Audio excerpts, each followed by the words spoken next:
Hari ini kita akan melanjutkan membaca firman Tuhan setiap hari satu pasal. Baca Alkitab yuk. Injil Lukas pasal 20. Pertanyaan mengenai kuasa Yesus. Pada suatu hari ketika Yesus mengajar orang banyak di bait Allah dan memberitakan Injil, datanglah imam-imam kepala dan ahli-ahli Taurat serta tua-tua ke situ. Dan mereka berkata kepada Yesus, "Katakanlah kepada kami, dengan kuasa manakah engkau melakukan hal-hal itu? Atau siapa yang memberikan kuasa itu kepadamu?" Jawab Yesus kepada mereka, "Aku juga akan mengajukan suatu pertanyaan kepada kamu. Katakanlah kepadaku, baptisan Yohanes itu dari surga atau dari manusia?" Mereka memperbincangkannya di antara mereka dan berkata, "Jikalau kita katakan dari surga, ia akan berkata, mengapa kamu tidak percaya kepadanya?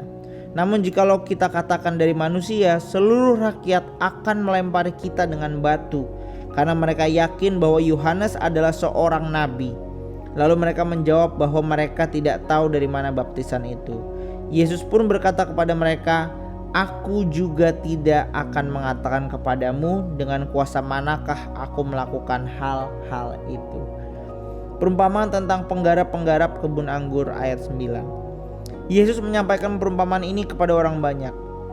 Seseorang membuka kebun anggur, kemudian ia menyewakannya kepada petani-petani lalu berangkat ke negeri lain untuk waktu yang agak lama.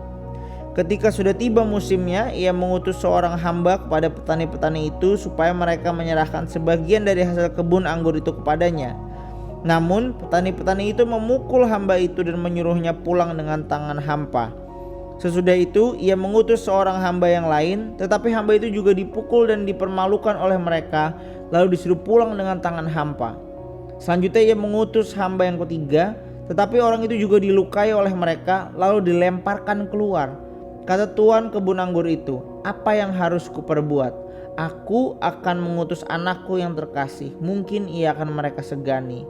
Namun ketika petani-petani itu melihat anaknya itu, mereka berunding, katanya, "Inilah ahli warisnya, mari kita bunuh dia, supaya warisan ini menjadi milik kita." Lalu mereka melemparkan dia keluar kebun anggur itu dan membunuhnya. Sekarang apa yang akan dilakukan oleh tuan kebun anggur itu terhadap mereka? Ia akan datang dan membinasakan petani-petani itu dan mempercayakan kebun anggur itu kepada orang-orang lain. Mendengar itu mereka berkata, "Sekali-kali jangan." Namun Yesus memandang mereka dan berkata, "Jika demikian, apakah arti dari yang tertulis ini? Batu yang dibuang oleh tukang-tukang bangunan telah menjadi batu penjuru. Setiap orang yang jatuh ke atas batu itu ia akan hancur, dan siapa saja yang ditimpa batu itu ia akan remuk." Ahli-ahli Taurat dan imam-imam kepala mencari jalan untuk menangkap dia pada saat itu juga, sebab mereka tahu bahwa merekalah yang dimaksudkannya dengan perumpamaan itu. Tetapi mereka takut kepada orang banyak. Membayar pajak kepada kaisar ayat 20. Ahli-ahli Taurat dan imam-imam kepala mengamat-ngamati Yesus. Mereka mengutus kepadanya mata-mata yang berpura-pura seperti orang jujur, supaya mereka dapat menjeratnya dalam perkataannya dan menyerahkannya kepada wewenang dan kuasa gubernur. Orang-orang itu mengajukan pertanyaan ini kepadanya, "Guru, kami tahu bahwa benarlah apa yang engkau katakan dan ajarkan, dan engkau tidak memandang muka melainkan dengan jujur mengajar tentang jalan Allah. Apakah kita diperbolehkan membayar pajak kepada kaisar atau tidak?" Namun Yesus mengetahui maksud mereka yang licik itu, lalu berkata kepada mereka, "Tunjukkanlah kepadaku 1 dinar. Gambar dan nama siapakah ada padanya?" Jawab mereka, "Gambar dan nama kaisar." Lalu kata Yesus kepada mereka, "Kalau begitu berikanlah milik kaisar kepada kaisar dan milik Allah kepada Allah." Mereka tidak dapat menjerat dia dalam perkataannya di depan orang banyak. Mereka heran akan jawabnya itu dan terdiam. Pertanyaan orang Saduki tentang kebangkitan ayat 27.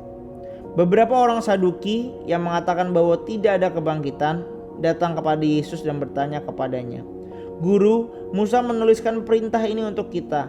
Jika seseorang yang mempunyai saudara laki-laki mati sedangkan istrinya masih ada, tetapi ia tidak meninggalkan anak, saudaranya harus mengawini perempuan itu dan memberi keturunan bagi saudaranya itu. Ada 7 orang bersaudara, yang pertama mengawini seorang perempuan lalu mati tanpa meninggalkan anak. Lalu perempuan itu dikawini oleh yang kedua dan oleh yang ketiga, dan demikianlah berturut-turut oleh ketujuh saudara itu. Mereka semuanya mati tanpa meninggalkan anak. Akhirnya perempuan itu pun mati. Pada waktu kebangkitan di antara mereka, siapakah beristrikan perempuan itu? Sebab ketujuhnya telah beristrikan dia. Jawab Yesus kepada mereka, orang-orang dunia ini kawin dan dikawinkan, tetapi mereka yang dianggap layak untuk mendapat bagian dalam dunia yang lain itu dan dalam kebangkitan dari antara orang mati tidak kawin dan tidak dikawinkan.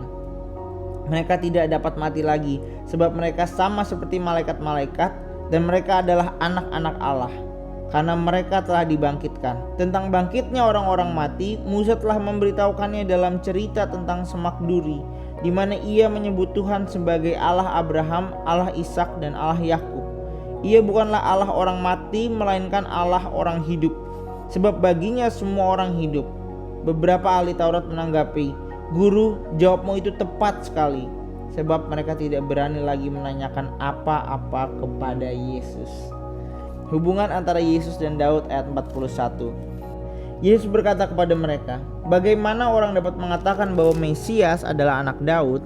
Sebab Daud sendiri berkata dalam kitab Mazmur, Tuhan telah berfirman kepada Tuanku, duduklah di sebelah kananku sampai kubuat musuh-musuhmu menjadi tumpuan kakimu." Jadi Daud menyebut dia Tuan, bagaimana mungkin ia anaknya pula? Yesus menasihatkan supaya waspada terhadap ahli-ahli Taurat. Ketika semua orang banyak mendengarkan, Yesus berkata kepada murid-muridnya, "Waspadalah terhadap ahli-ahli Taurat yang suka berjalan-jalan memakai jubah panjang dan senang diberi hormat di pasar, yang senang duduk di tempat terdepan di rumah ibadat dan di tempat terhormat dalam perjamuan, yang menelan rumah janda-janda dan mengelabuhi mata orang dengan doa yang panjang-panjang. Mereka akan menerima hukuman yang lebih berat." Dan itulah Injil Lukas pasal 20. Kita akan melanjutkan besok membaca firman Tuhan setiap hari, satu pasal. Sampai jumpa besok, Tuhan Yesus memberkati.